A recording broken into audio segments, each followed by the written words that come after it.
আজকের এই নিরাপদ সড়কটায় কর্মসূচির উপস্থিত আছেন থানা নির্বাহী অফিসার, উপস্থিত আছেন ফায়ার সার্ভিসের অফিসার, উপস্থিত আছেন সকল কর্মীবৃন্দ। আসসালামু আলাইকুম। আসলে আজকে যে কর্মসূচিটা নেওয়া হয়েছে এটা কারো ব্যক্তিগত কিছুই নেই, আমাদের সকলেরই একটাই দাবি থাকা উচিত ছিল এবং আমিও এই দাবিকে সমর্থন করি, ব্যক্তিগতভাবে হোক আমার চাকরির ক্ষেত্রে হোক। কারণ আপনারা জানেন যে একটি দুর্ঘটনা সারা জীবনের কান্না। যে একবার এই আহত হয় বা যার ফ্যামিলি থেকে একটি জীবন ঝরে যায় সে বোঝে তার ফ্যামিলির কী অবস্থা। আমাদের দেশে যদিও বিভিন্ন ধরনের আইন আছে, কিন্তু আইনের প্রয়োগটা সর্বক্ষেত্রে আমি হয়তো প্রয়োগ করা যাচ্ছে না। কারণ আমাদের যে কৃষ্টি কালচার, আমরা অনেকেই আইন জানি না ও আইন মানি না।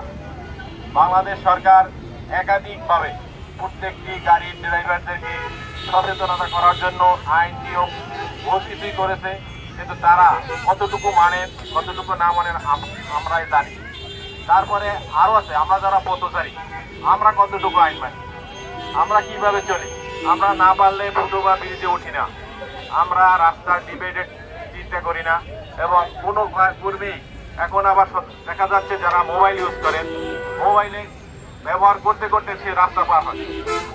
অনেক সময় ড্রাইভারদেরও সম্ভব হয় না আপনাদের বাঁচিয়ে তোলা। তো এই কারণে আমাদের সকলকেই সচেতন হতে হবে।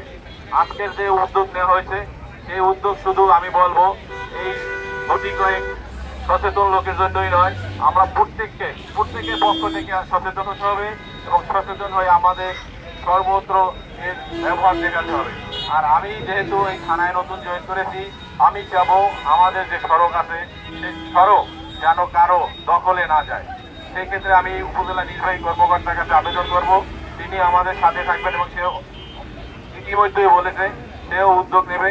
আমরা মিলেমিশে এই আমাদের যে সড়ক আছে উপজেলা কেন্দ্রিক সকল সড়ক যাতে দুর্নীতি লোকজন না করতে পারে এবং ফুটপাত দখল করতে না পারে, সেই জন্য আপনাদের কাছে ওয়াদা দিয়ে গেলাম আমরা যথাযথ চেষ্টা করব। আর এখানে যে আজকে যে মোড়ের অবস্থা দেখলাম তা তো খুবই কষ্টকর। এখানে যাতে একটা শৃঙ্খলা ফিরিয়ে আনা যায় সেই ব্যবস্থা ইনশাল্লাহ আমরা 2 দিনের ভিতরেই চেষ্টা করব উপজেলা নির্বাহী কর্মকর্তা থাকে। তো আমি যেহেতু একটি মাসব্যাপী কর্মসূচি, আমি দোয়া করি এবং আশা করি এই মাসব্যাপী কর্মসূচির ফলে দেশে কম হলেও সাধারণ কিছু হলেও পরিবর্তন আসবে। কারণ এটা শুধু ধামরাইতেই নয়, এটা সারা দেশে একটি কর্মসূচি। তো সবাই সব জায়গা থেকে যদি সবাই থেকে একটু সচেতন হয় তাহলে আমরা কিন্তু অনেক সচেতন হতে পারি।